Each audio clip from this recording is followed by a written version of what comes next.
Lei 8.078, de 11 de setembro de 1990. Título 3.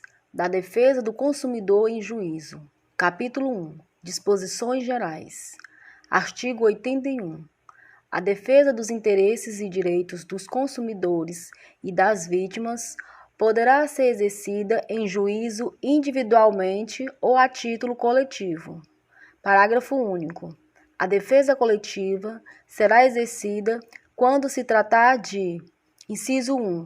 Interesses ou direitos difusos, assim entendidos para efeitos deste Código, os transindividuais de natureza indivisível, de que sejam titulares pessoas indeterminadas e ligadas por circunstância de fatos. Inciso 2. Interesses ou direitos coletivos, assim entendidos para efeito deste Código, os transindividuais de natureza indivisível, de que seja titular grupo, categoria ou classe de pessoas ligadas entre si ou com a parte contrária por uma relação jurídica base. Inciso 3. Interesses ou direitos individuais homogêneos, assim entendidos os decorrentes de origem comum. Artigo 82. Para fins do artigo 81, parágrafo único, são legitimados concorrentemente: inciso 1, o Ministério Público; inciso 2, a União, os Estados, os municípios e o Distrito Federal; inciso 3, as entidades e órgãos da administração pública, direta ou indireta, ainda que sem personalidade jurídica, especificamente destinados à defesa dos interesses e direitos protegidos por este Código. Inciso 4. As associações legalmente constituídas há pelo menos um ano e que inclua entre seus fins institucionais a defesa dos interesses e direitos protegidos por este Código, dispensada a autorização assemblear. Parágrafo 1º. O requisito da pré-constituição pode ser dispensado pelo juiz nas ações previstas nos artigos 91 e seguintes, quando haja manifesto interesse social evidenciado pela dimensão ou característica do dano ou pela relevância do bem jurídico a ser protegido. Parágrafo 2º, vetado. Parágrafo 3º, vetado. Artigo 83. Para a defesa dos direitos e interesses protegidos por este Código, são admissíveis todas as espécies de ações capazes de propiciar sua adequada e efetiva tutela. Parágrafo único. Vetado. Artigo 84. Na ação que tenha por objeto o cumprimento da obrigação de fazer ou não fazer, o juiz concederá a tutela específica da obrigação ou determinará providências que assegurem o resultado prático equivalente ao do adimplemento. Parágrafo 1º. A conversão da obrigação em perdas e danos somente será admissível se por elas optar o autor ou, se impossível, a tutela específica ou a obtenção do resultado prático correspondente. Parágrafo 2º. A indenização por perdas e danos se fará sem prejuízo da multa. Artigo 287 dos Códigos de Processo Civil. Parágrafo 3º. Sendo relevante o fundamento da demanda e havendo justificado receio de ineficácia do provimento final, é lícito ao juiz conceder a tutela liminarmente ou após justificação prévia citado o réu. Parágrafo 4º. O juiz poderá, na hipótese do parágrafo 3º ou na sentença, impor multa diária ao réu, independentemente de pedido do autor, se for suficiente ou compatível com a obrigação, fixando prazo razoável para o cumprimento do preceito. Parágrafo 5º. para a tutela específica ou para a obtenção do resultado prático equivalente, poderá o juiz determinar as medidas necessárias, tais como a busca e apreensão, remoção de coisas e pessoas, desfazimento de obra, impedimento de atividade nociva, além de requisição de força policial. Artigo 85, vetado. Artigo 86, vetado. Artigo 87. Nas ações coletivas de que trata este Código, não haverá adiantamento de custas, emolumentos, honorários periciais e quaisquer outras despesas, nem condenação da associação autora, salvo comprovada má-fé em honorários de advogados, custas e despesas processuais. Parágrafo único. Em caso de litigância de má-fé, a associação autora e os diretores responsáveis pela propositura da ação serão solidariamente condenados em honorários advocatícios e ao decúplo das custas, sem prejuízo da responsabilidade por perdas e danos. Artigo 88. Na hipótese do artigo 13, parágrafo único deste Código, a ação de regresso poderá ser ajuizada em processo autônomo, facultada a possibilidade de prosseguir-se nos mesmos autos, vedado a denunciação da lide. Artigo 89, vetado. Artigo 90. Aplicam-se às ações previstas neste título as normas do Código de Processo Civil e da Lei nº 7.347, de 24 de julho de 1985, inclusive no que respeita ao inquérito civil, naquilo que não contrariar suas disposições. Capítulo 2. Das ações coletivas para a defesa de interesses individuais homogêneos. Artigo 91. Os legitimados de que trata o artigo 82 poderão propor, em nome próprio e no interesse das vítimas ou seus sucessores, ação civil coletiva de responsabilidade pelos danos individualmente sofridos, de acordo com o disposto nos artigos seguintes. Artigo 92. O Ministério Público, se não ajuizar a ação, atuará sempre como fiscal da lei. Parágrafo único. Vetado. Artigo 93. Ressalvada a competência da Justiça Federal, é competente para a causa a Justiça Local, inciso 1, no foro de lugar onde ocorreu ou deva ocorrer o dano, quando de âmbito local. Inciso 2, no foro da capital do Estado ou no do Distrito Federal, para os danos de âmbito nacional ou regional, aplicando-se as regras do Código de Processo Civil aos casos de competência concorrente. Artigo 94. Proposta a ação, será publicado o edital no local oficial a fim de que os interessados possam intervir no processo como litisconsortes, sem prejuízo de ampla divulgação pelos meios de comunicação social por parte dos órgãos de defesa do consumidor. Artigo 95.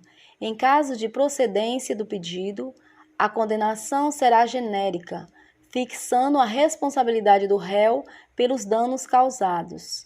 Artigo 96, vetado. Artigo 97. A liquidação e a execução de sentença poderão ser promovidas pelas vítimas e seus sucessores, assim como pelos legitimados de que trata o artigo 82. Parágrafo único, vetado. Artigo 98.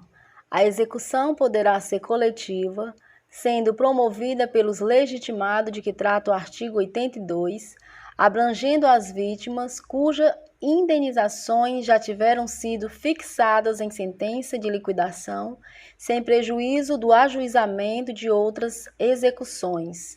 Parágrafo 1º. A execução coletiva far-se-á com base em certidão da sentença de liquidação, da qual deverá constar a ocorrência ou não do trânsito em julgado. Parágrafo 2º. É competente para a execução o juízo, inciso 1, da liquidação da sentença ou da ação condenatória no caso de execução individual. Inciso 2.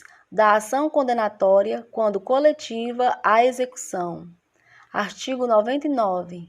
Em caso de concurso de créditos decorrentes de condenação prevista na Lei nº 7.347, de 24 de julho de 1985, e de indenizações pelos prejuízos individuais resultantes do mesmo evento danoso, estas terão preferência no pagamento.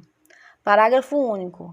Para efeito do disposto neste artigo, a destinação da importância recolhida ao fundo criado pela Lei nº 7.347, de 24 de julho de 1985, ficará assustada enquanto pendentes de decisão de segundo grau as ações de indenização pelos danos individuais, salvo na hipótese de o patrimônio do devedor ser manifestamente suficiente para responder pela integralidade das dívidas.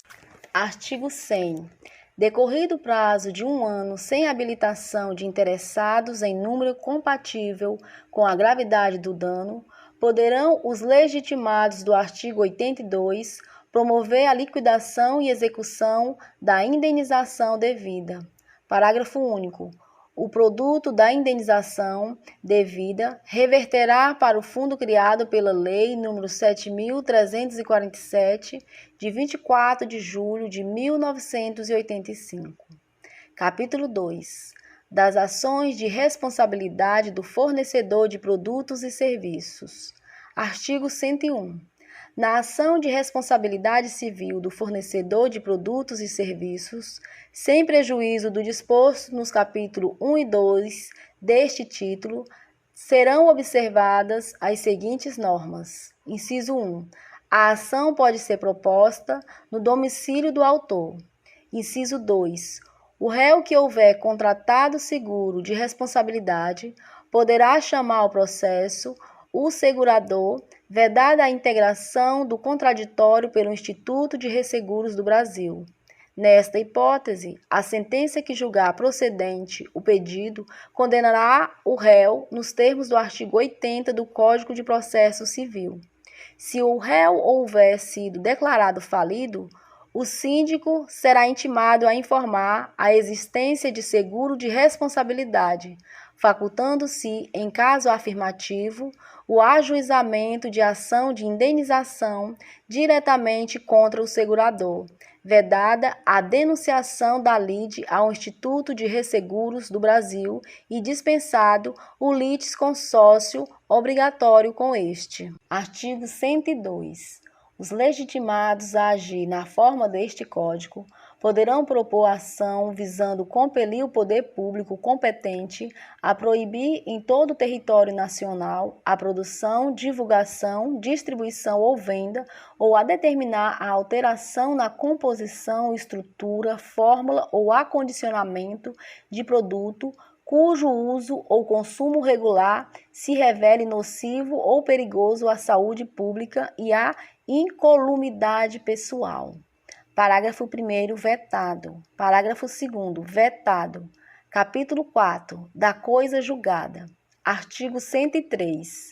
Nas ações coletivas de que trata este Código, a sentença fará coisa julgada, inciso 1, erga omnes, exceto se o pedido for julgado improcedente por insuficiência de provas, hipótese em que qualquer legitimado poderá intentar outra ação com idêntico fundamento, valendo-se de nova prova, na hipótese do inciso 1 do parágrafo único do artigo 81.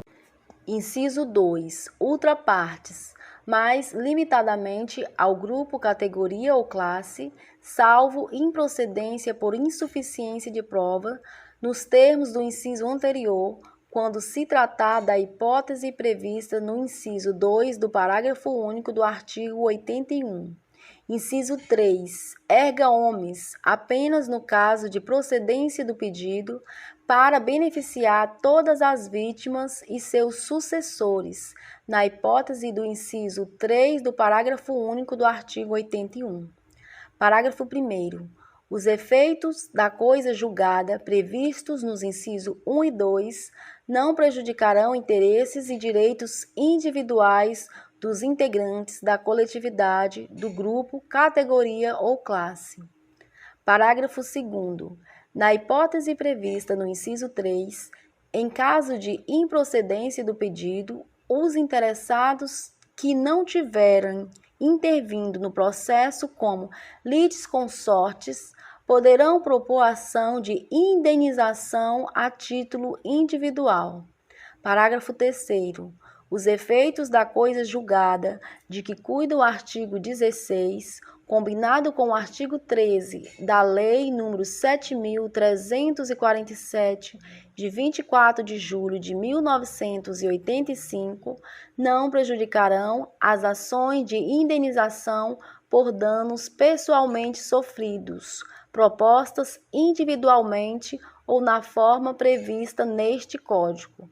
Mas, se procedente, o pedido beneficiarão as vítimas e seus sucessores, que poderão proceder à liquidação e à execução nos termos dos artigos 96 a 99.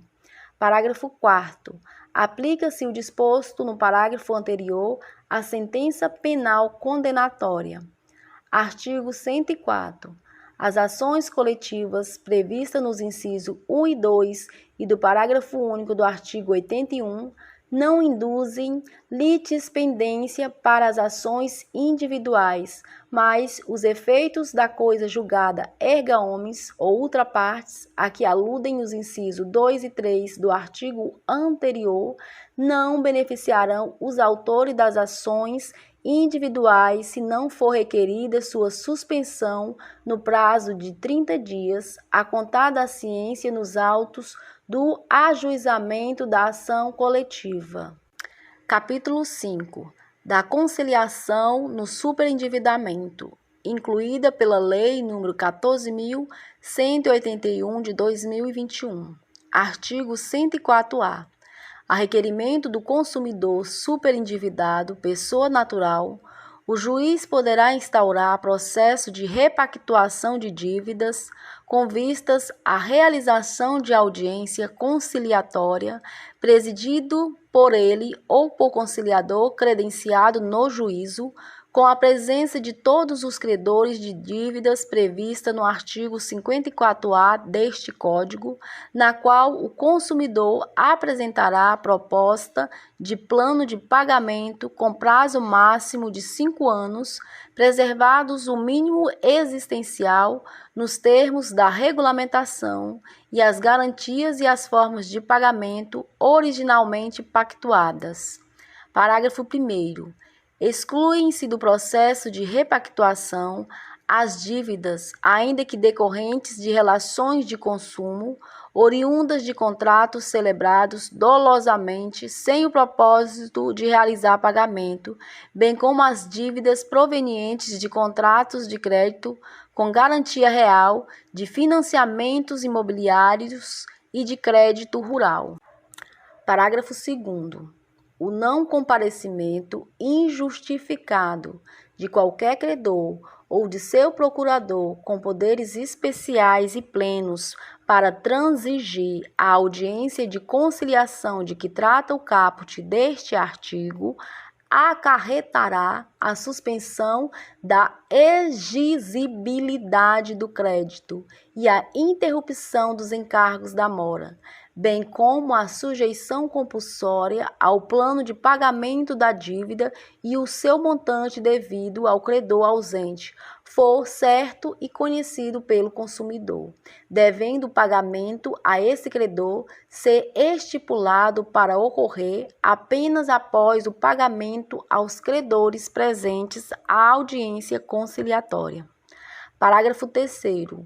No caso de conciliação com qualquer credor, a sentença judicial que homologar o acordo descreverá o plano de pagamento da dívida e terá eficácia de título executivo e força de coisa julgada.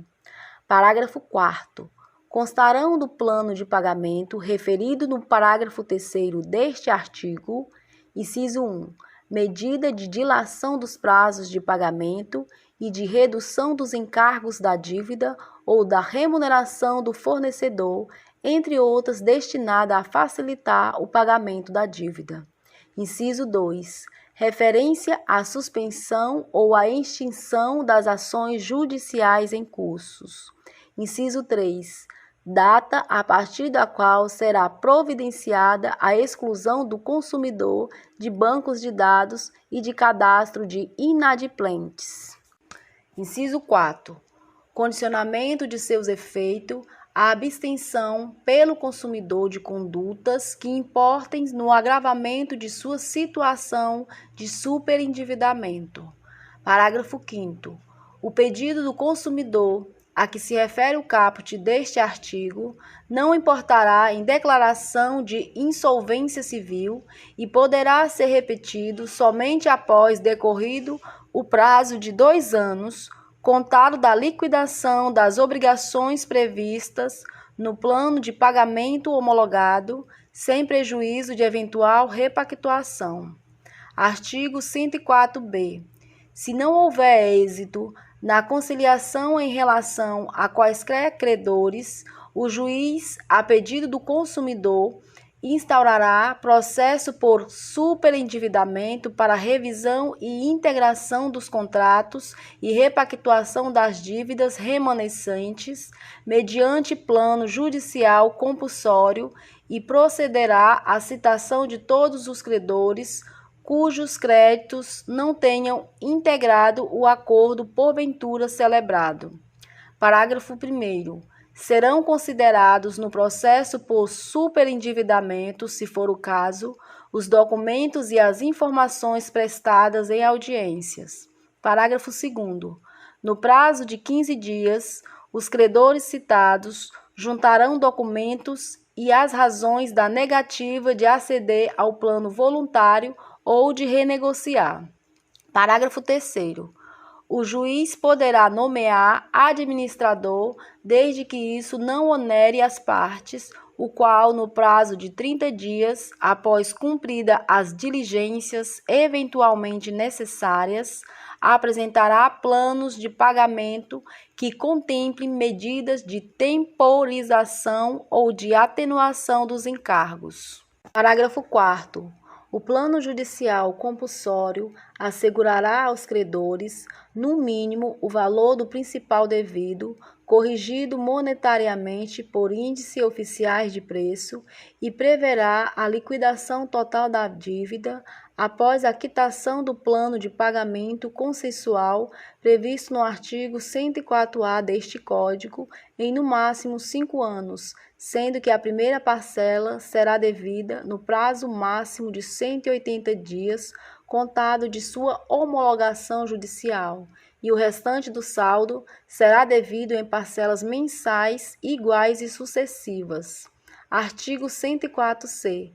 Compete concorrente e facultativamente aos órgãos públicos integrantes do Sistema Nacional de Defesa do Consumidor a fase conciliatória e preventiva do processo de repactuação de dívidas nos moldes do artigo 104-A deste Código, no que couber, com possibilidade de o processo ser regulado por convênio específicos, celebrado entre os referidos órgãos e as instituições credoras ou suas associações.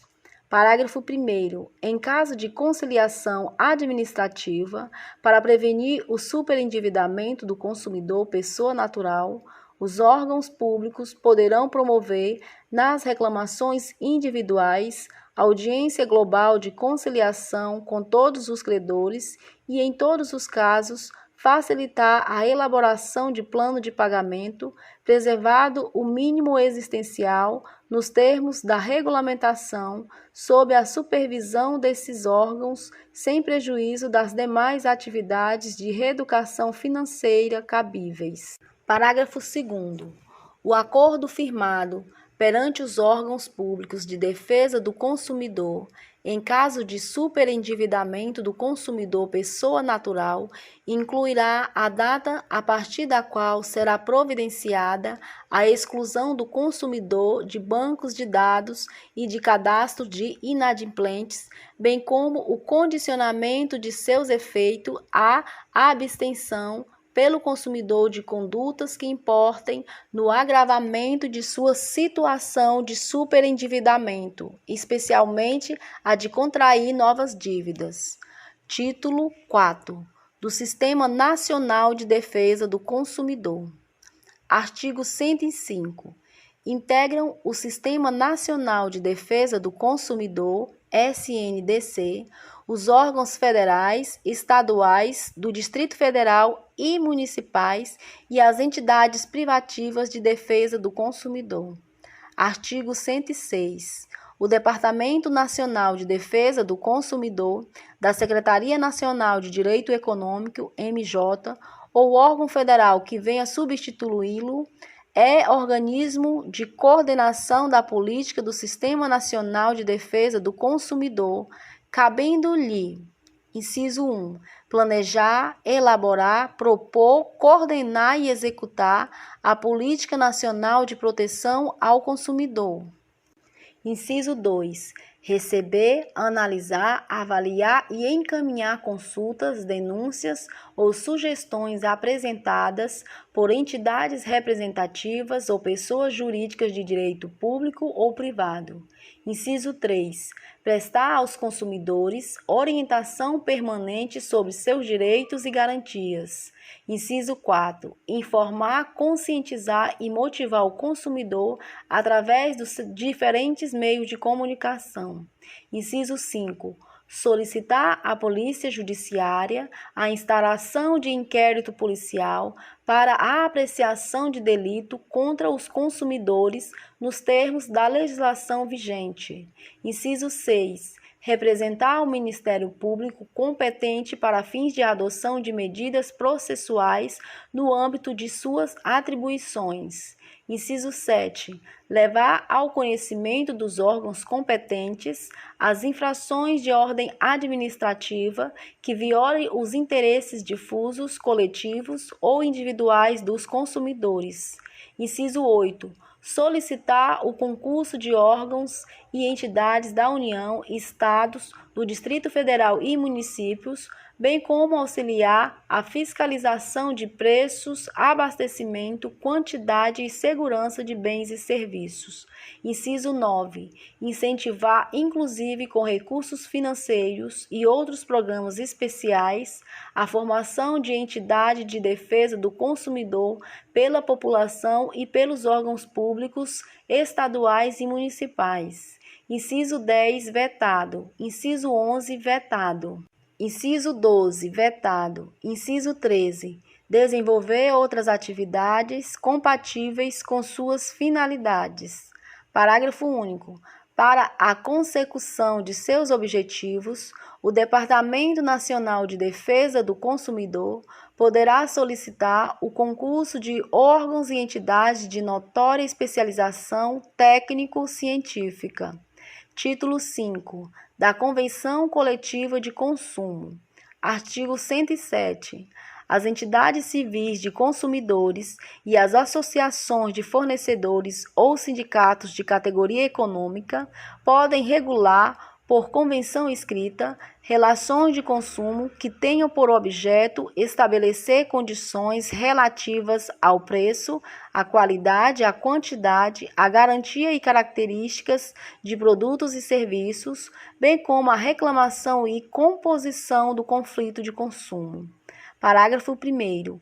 A convenção tornar-se-á obrigatória a partir do registro do instrumento no cartório de títulos e documentos. Parágrafo 2º. A convenção somente obrigará os filiados às entidades signatárias. Parágrafo 3º. Não se exime de cumprir a convenção o fornecedor que se desligar da entidade em data posterior ao registro do instrumento.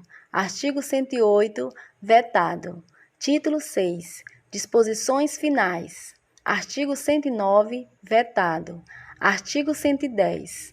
Acrescente-se o seguinte inciso 4 ao artigo 1º da Lei nº 7.347, de 24 de julho de 1985.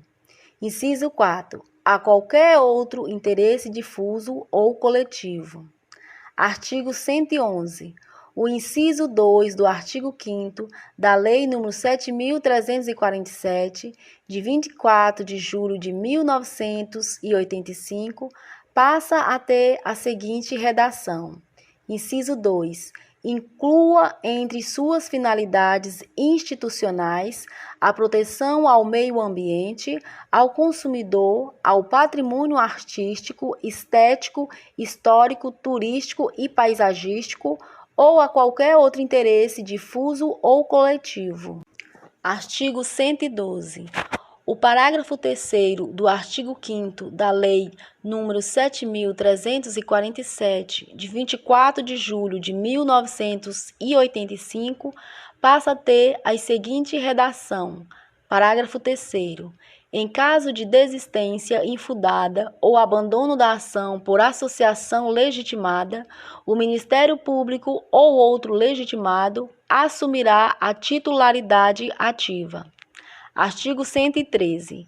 Acrescenta-se os seguintes parágrafos 4º, 5º e 6º ao artigo 5º da Lei nº 7.347, de 24 de julho de 1985. Parágrafo 4º. O requisito da pré-constituição poderá ser dispensado pelo juiz quando haja manifesto interesse social evidenciado pela dimensão ou característica do dano ou pela relevância do bem jurídico a ser protegido. Parágrafo 5º. Admitir-se-á a litisconsórcio facultativo entre os Ministérios Públicos da União, do Distrito Federal e dos Estados na defesa dos interesses e direitos de que cuide desta lei. Parágrafo 6º. Os órgãos públicos legitimados poderão tomar dos interessados compromisso de ajustamento de sua conduta às exigências legais mediante combinações que terá eficácia de título executivo extrajudicial. Artigo 114. O artigo 15 da Lei nº 7.347, de 24 de julho de 1985, passa a ter a seguinte redação. Artigo 15. Decorridos 60 dias do trânsito em julgado da sentença condenatória, sem que a associação autora lhe promova a execução, deverá fazê-lo o Ministério Público, facultada igual iniciativa aos demais legitimados. Artigo 115. Suprima-se o caput do artigo 17 da Lei nº 7.347, de 24 de julho de 1985, passando o parágrafo único a constituir o caput com a seguinte redação. Artigo 17. Em caso de litigância de má-fé, a associação autora e os diretores responsáveis pela propositura da ação serão solidariamente condenados em honorários advocatício e ao décuplo das custas, sem prejuízo da responsabilidade por perdas e danos. Artigo 116. Dê a seguinte redação ao artigo 18 da Lei nº 7.347, de 24 de julho de 1985. Artigo 18. Nas ações de que trata esta lei, não haverá adiantamento de custas, emolumentos, honorários, periciais e quaisquer outras despesas, nem condenação da associação autora, salvo comprovada a má-fé, em honorários de advogado, custas e despesas processuais. Artigo 117.